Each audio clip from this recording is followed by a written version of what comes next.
अस्सलामुअलैकुम दोस्तों। कभी आपने ख्वाब में सैलाब देखा है? वो तेज़ बहता पानी जो सब कुछ अपने साथ बहा कर ले जाता है। दोस्तों, ये ख्वाब आम नहीं। हज़रत इब्न सीरीन फरमाते हैं, ख्वाब में सैलाब दुश्मन, बीमारी या मुसीबत की अलामत है, लेकिन अगर आप इससे बच निकलें तो अल्लाह मुश्किल से निजात अता फरमाएगा।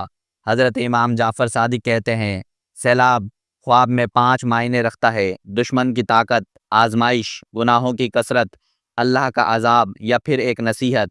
और हज़रत करमानी फरमाते हैं, अगर पानी साफ़ हो और नुकसान न करे तो ये खैर बरकत और रिज़्क की कसरत की अलामत है। दोस्तों, ख्वाब में सैलाब कभी अजाब है, कभी आजमाइश और कभी नसीहत।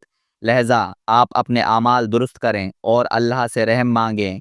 मज़ीद ख्वाबों की ताबीर जानने के लिए वीडियो को लाइक करें, शेयर करें और हमारा चैनल इल्म ख़ास सब्सक्राइब ज़रूर करें।